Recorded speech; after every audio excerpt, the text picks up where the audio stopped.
हम आप सब लोग व्रज विलास महोत्सव गांधी धाम में आनंद पूर्वक श्रवण कर रहे हैं, जिसका आज तृतीय दिवस है और कल विश्राम दिवस है।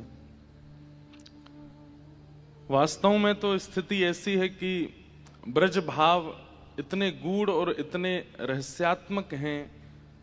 जो जो लीलाएं आप सुनते हैं, जिन लीलाओं को सुनकर के आपको सुख मिलता है, उन लीलाओं का फिर ज्ञान परक अर्थ भी है। उन सब लीलाओं में वह दृष्टि भी है जिनसे संसार के कई भौतिक भाव नाश होते हैं। अब उस प्रकरण में यदि जावें तो प्रत्येक लीला, अब गोवर्धन लीला है, प्रत्यक्ष रूप में क्या सुनते हैं हम लोग कि 7 वर्ष के ठाकुर जी ने 7 कोस लंबे चौड़े गिरिराज पर्वत को एक अन्य उंगली के नख पर धारण किया। सब ब्रजवासी वहां अपनी अपनी छड़ी लगा करके खड़े थे। ठाकुर जी ने जैसी नेक उंगली ढीली करी, सबकी छड़ी टूट गई। एकमात्र ठाकुर जी के ही भाव से सबकी रक्षा हुई। सबको ये लीला पता है, लेकिन इसमें ज्ञान परक अर्थ क्या है? गौ कहते हैं इंद्रियों को। हमारे शरीर में 10 इंद्रियां होती हैं, 5 ज्ञानेंद्रिय, 5 कर्मेंद्रिय और फिर अंतःकरण चतुष्टय, मन बुद्धि चित्त अहंकार। ये 14 हमारे शरीर को नाश के लिए भी ले जाते हैं और भगवत प्राप्ति भी करा देते हैं। आंख, नाक, जीव, कान, त्वचा, हाथ, पैर, गुप्त इंद्रिय, ये 10 इंद्रियां और फिर हमारे भीतर अंतःकरण चतुष्टय, मन, बुद्धि, चित्त और अहंकार। ये 14 चाहें तो हमारा नाश भी करा सकती हैं और 14 चाहें तो भगवत प्राप्ति भी करा सकते हैं।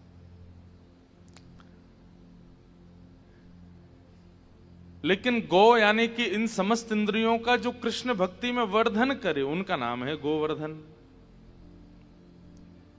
अभी हम अपनी अधूरी दंडवती छोड़ करके आए हैं यहाँ कथा करने। गिरिराज जी में कथा चल रही थी तो वहां दंडवती प्रारंभ कर दी।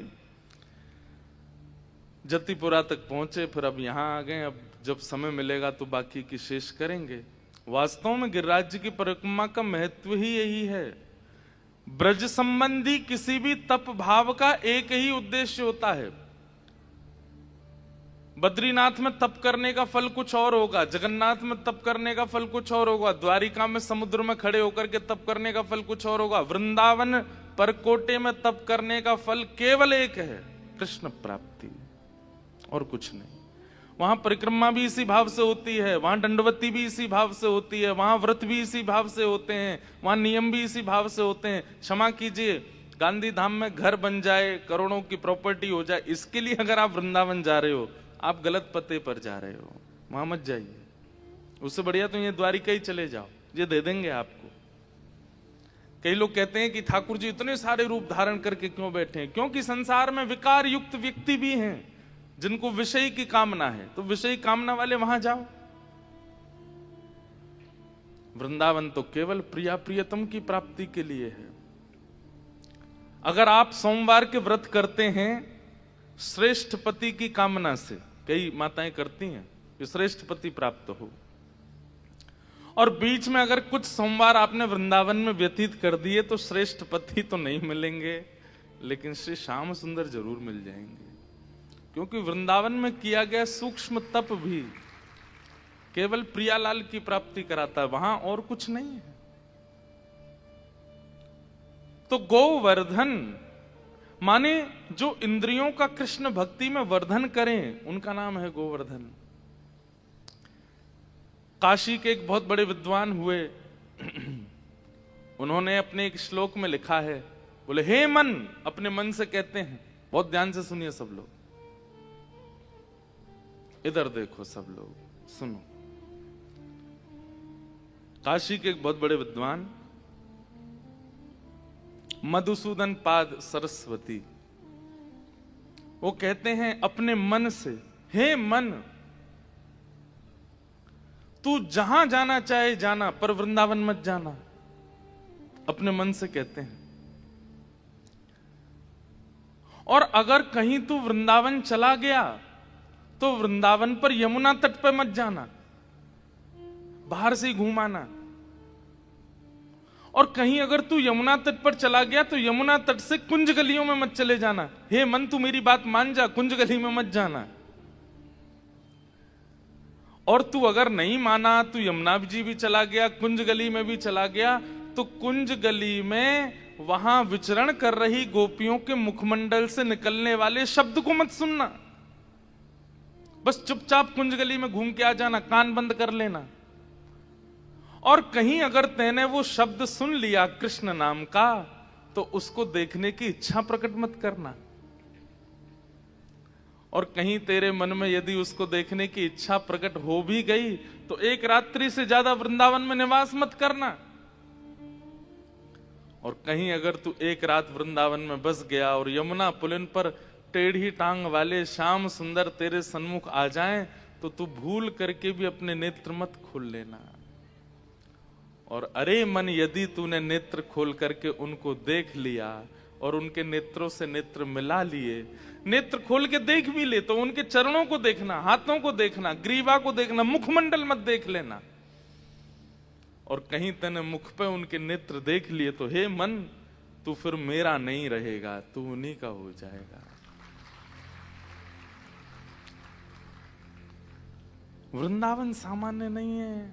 गोवर्धन यानी कि जो इंद्रियों का वर्धन कर रहे हैं प्रति क्षण, उनका नाम गोवर्धन है। और किनकी इंद्रियों का वर्धन होता है कृष्ण भक्ति में? बोले जो श्री कृष्ण आश्रित उस पर्वत के नीचे विराजमान है, केवल उन्हीं लोगों का होता है। इंद्र का नहीं हुआ, मेघमालाओं का नहीं हुआ, अनेक देवता गंधर्व आकाश से देख रहे, किसी का कृष्ण भक्ति में वर्धन नहीं हुआ, केवल उन ब्रजवासियों का हुआ जो उस पर्वत के नीचे थे। इसका मतलब क्या है? जो आश्रित जन हैं, जिन पर ठाकुर जी की कृपा है, जो ठाकुर जी के नेत्रों के सन्मुख आ गए, उनकी भक्ति का वर्धन जहां हो, वो गोवर्धन। तो कहने का भाव क्या है कि भगवान की समस्त ब्रज लीलाएं, ब्रज विलास लीलाएं, वो सुनने में ऐसा लगता है कि ठाकुर जी नटखट लीला कर रहे हैं, ठाकुर जी चटकदार लीला कर रहे हैं, ठाकुर जी ऐसी मधुर लीला कर रहे हैं, सुन के कितना अच्छा लगा। पर उन सब पर ज्ञान परख भी है, उन सब का ज्ञान भाव भी है। यदि उस पर चले जाएं तो एक संपूर्ण ग्रंथ की रचना हो सकती है। वो तो आजकल इतने सामान्य भाव के लोग कलयुग में, इसलिए सामान्य भाव से पद पदावलियों के साथ में लीला सुना दी जाती है, परंतु प्रत्येक लीला के पीछे एक गूढ़ रहस्य भी है।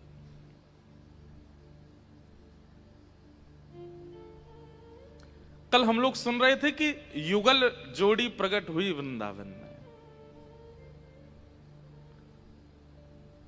इससे क्या संकेत दे रहे हैं ठाकुर जी? ठाकुर जी संकेत दे रहे हैं, भैया मैं परमात्मा हूं, मुझे कोई अपने वश में नहीं कर सकता, मुझे कोई आसक्त नहीं कर सकता, मुझे कोई नहीं बांध सकता।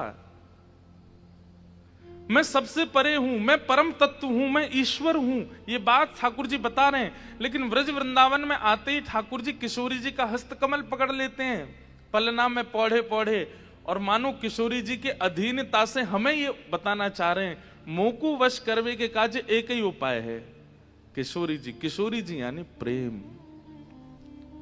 प्रेम एक ज्ञानी मुझे नहीं बांध सकते, वैरागी मुझे नहीं बांध सकते, त्यागी मुझे नहीं बांध सकते, प्रेमी बांध सकता है। प्रेमी चाहे तो मुझे बांध सकता है।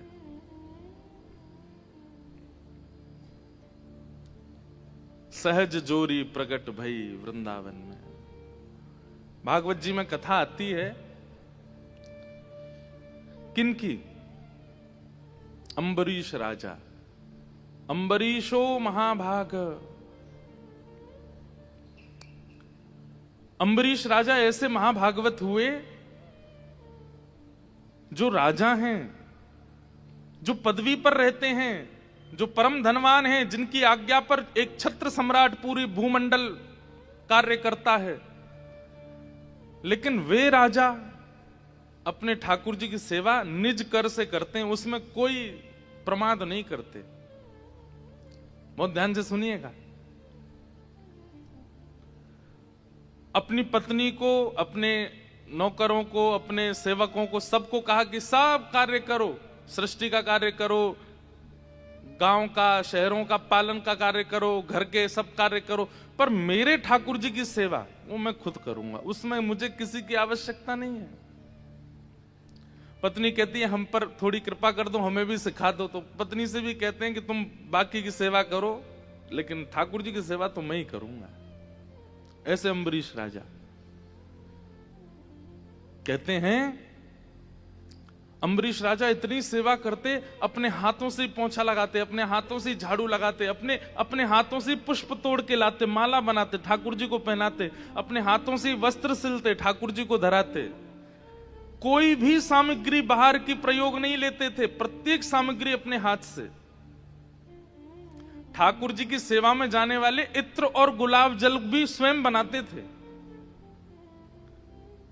बड़े बड़े मंदिरों में, हमारे नाथ द्वार में, श्रीनाथ जी के मंदिर में, वहां पर अधिकतर ऐसा वहां का नियम बना लिया गया कि प्रत्येक सेवा की सामग्री भीतर ही निर्माण होती है, मंदिर में ही। इत्रादि की भी व्यवस्था भीतर ही बनती, बाहर के इत्रों का प्रयोग नहीं। आप कहेंगे महाराज जी क्या ये प्रेम की पराकाष्ठा है? एक मां का बालक के प्रति कैसा स्वभाव होता है? तुझे जो खाना मुझे बोल, मैं घर में बनाऊं, बाहर से नहीं खाएगा। कैसे बनाया, कैसे लाए, क्या किया, ठीक है सबके बच्चे खाते हैं, पर तू बोलना बाहर से भी अच्छा बनाऊंगी, घर पे बनाऊंगी। एक सद मां का ये स्वरूप होता है कि वो अपने, और केवल मां नहीं, प्रियतमा, प्रेम करने वाली प्रियतमा भी अपने प्रियतम को बाहर से कुछ आस्वादन करने नहीं देते। जो चाहिए मुझे कहो, मैं प्रस्तुत करूं। ऐसे प्रियतम प्रियतमा से जो चाहिए मुझे बोल, मैं देता हूं। अरे प्रियतम प्रियतमा के संबंध में यदि जाओगे तो वहां तो प्रियतम से सुख ना चाह के किसी अन्य से सुख चाहना, ये तो पातिव्रत धर्म का नष्ट और हो जाता है। अगर ठाकुर जी से आपका वात्सल्य भाव है तो भी आप बचे हुए हो, लेकिन कहीं प्रियतम का भाव है तो एक एक वस्तु आपको प्रस्तुत स्वयं ही करनी पड़ेगी, आप बाहर से कुछ नहीं ले सकते।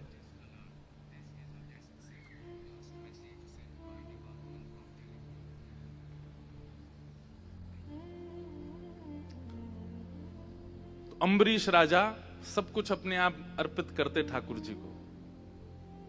देखिए एक बात सुनिएगा, प्रतिकूल अवस्था है जीवन की और तो भी आप भगवत भजन करते हो, तो भी दृष्टि ठाकुर जी की प्रति। देखो इसके पास व्यवस्था नहीं है, इसके पास योजना नहीं है, फिर भी मेरा भजन नहीं छोड़ता। और दूसरी, बहुत कुछ प्राप्त हो गया है, उसके बाद भी भगवत भजन नहीं छोड़ते, तो भी ठाकुर जी की दृष्टि पड़ती है। देखो इसके पास भोगने के लिए सब कुछ है, लेकिन फिर भी मेरा ध्यान नहीं छोड़ा। अम्बरीश राजा के पास क्या नहीं है, सब कुछ है, लेकिन फिर भी अपने आप अपने ठाकुर जी की सेवा करते हैं। एक बार अम्बरीश राजा अपनी सेवा में यह देख रहे थे कि ऐसी कौन सी सेवा है जो कोई और करता है और ठाकुर जी स्वीकार कर रहे हैं, मेरे से नहीं हो रही वो। तब उन्होंने देखा कि पूजा पोंछा भी मैं ही करता हूँ, झाड़ू भी मैं ही करता हूँ, भोजन भी मैं ही बनाता हूँ, श्रृंगार भी मैं ही करता हूँ, पोशाक भी मैं ही धराता हूँ, आरती भी मैं ही करता हूँ, शयन भी मैं ही कराता हूँ, उत्थापन भी मैं ही करता हूँ। ऐसी कौन सी वस्तु है? कहां तक कहें, जिन सब्जियों का भोग लगता था वो सब्जी भी स्वयं जाकर के बगीचे में बोते थे अम्बरीश राजा। तो एक दिन ठाकुर जी को रोटी पवाते पवाते बोले, ये आटा किसने घिसा? ये मैंने तो नहीं घिसा। ओहो, ये सेवा कोई और कर रहा है। आटा घिसने की सेवा। चक्की मंगाई तुरंत, और चक्की मंगा करके बोले अब बाहर से आटा आना बंद, राजभवन का आटा आएगा, सब लोगों का आटा बाहर से घिस के आएगा, पर मेरे ठाकुर जी की रोटी जो बनेगी वो मैं स्वयं घिसूंगा। आटा चक्की लेकर के गेहूं डाल के जैसे ही आटा पीसने लगे, महाराज शंख चक्र गदा पद्मधारी ठाकुर जी प्रकट हो गए, और प्रकट होकर के अम्बरीश राजा की पंखा जलने लगे, पसीने आ रहे हैं। अम्बरीश राजा चरणों में गिर गए, बोले भगवान ये क्या कर रहे हैं? बोले भाई तेरी भक्ति पे हम आनंदित हो गए। क्या व्यवस्था नहीं है तेरे पास, सब कुछ है, पर मेरी भक्ति में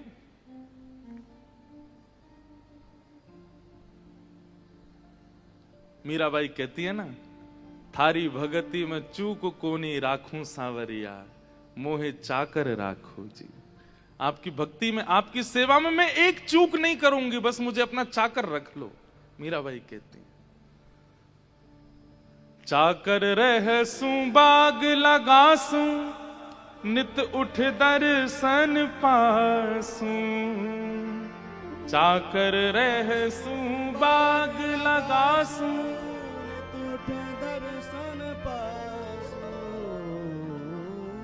वृंदावन की कुंज गलिन में, वृंदावन की कुंज गलिन में, वृंदावन की कुंज गलिन में, वृंदावन की कुंज गलिन में, हरि की लीला गासूं, श्याम मने चाकर राखो जो, हरि जी माने चाकर राखो।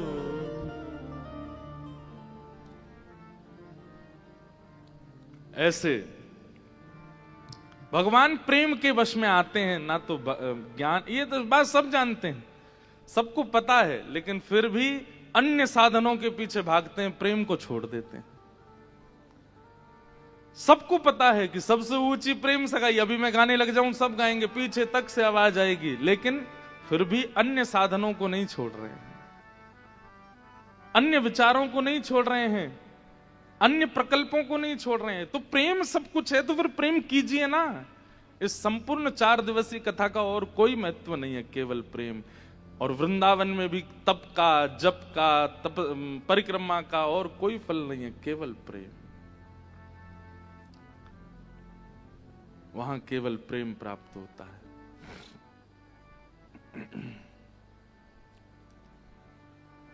ऐसी युगल जोड़ी वृंदावन में प्रकट हुई। सब देख करके न्योछावर हो गए, सब देख करके आनंदित हो गए।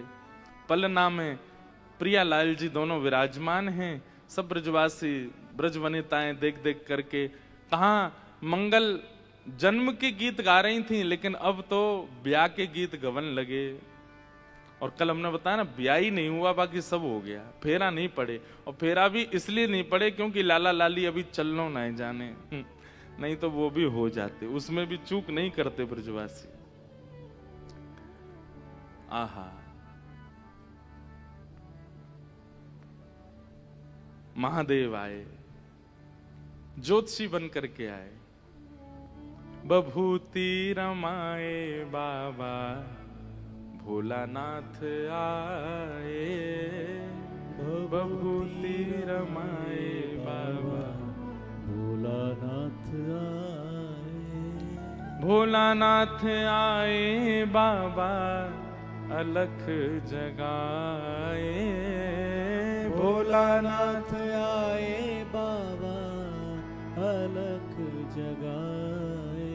हाँ, बभूति रमाए बाबा भोलानाथ आए, बभूति रमाए बाबा भोलानाथ। महादेव आए हैं। जैसे ही महादेव आए तो कीर्ति मैया ने तो वही, जैसे यशोदा मैया ने महादेव को देख करके लाला के दर्शन नहीं कराए, ऐसे कीर्ति मैया ने भी मना कर दिया कि नहीं, ये तो इतने खतरनाक है, मैं अपनी लाली कैसे दिखाऊं इनको। तब किसी गोपी ने जाकर के बताई, बोले मैया यही गलती यशोदा जी ने करी, अपनो लाला नहीं दिखायो, बाद में लाला इतनो रोयो कि फिर बाद में बुलाने पड़े, या मारे आप ये गलती मत करो, या बाबा को बुला लो। और महादेव आए, आकर के किशोरी जी के मुखमंडल को देखने लगे। कीर्ति मैया बोली मेरी लाली को हाथ देखो। ये बात सुन के महादेव रोने लगे, रो करके बोले मां किसके भाग्य आप दिखवा रही हो, किसका भविष्य दिखवा रही हो? जिनके हाथ में परम पिता परमेश्वर का भविष्य है, उनका भविष्य मैं देखूंगा। जिनके हाथ में साक्षात ठाकुर को भविष्य है। हमारे ब्रज में गाते हैं ना कि कल हमने एक पद गाया था, उसमें कहते हैं ना कि श्री राधा रानी आई इसीलिए कृष्ण अवतार हुआ, नहीं तो ठाकुर जी तो मथुरा में जन्म लिए थे, वहीं से ही कंस को मार के अपने क्रिया करके लीला करके द्वारिका आ गए होते। ये ब्रज लीला तो केवल और केवल श्री किशोरी जी के लिए की है ठाकुर जी ने। वृंदावन आने का, नंदगांव आने का, गोकुल में आने का और कोई औचित्य नहीं है। ठाकुर जी वहीं जन्म लेके मथुरा में ही लीला का विस्तार कर सकते थे, लेकिन केवल किशोरी जी के लिए आए। आहा, मन श्याम रंग राधे बांध राखो संग प्यारी, मन श्याम रंग राधे बांध राख्यो संग प्यारी। ठाकुर जी कह रहे हैं श्री जी से, मन श्याम रंग राधे बांध राखो संग प्यारी।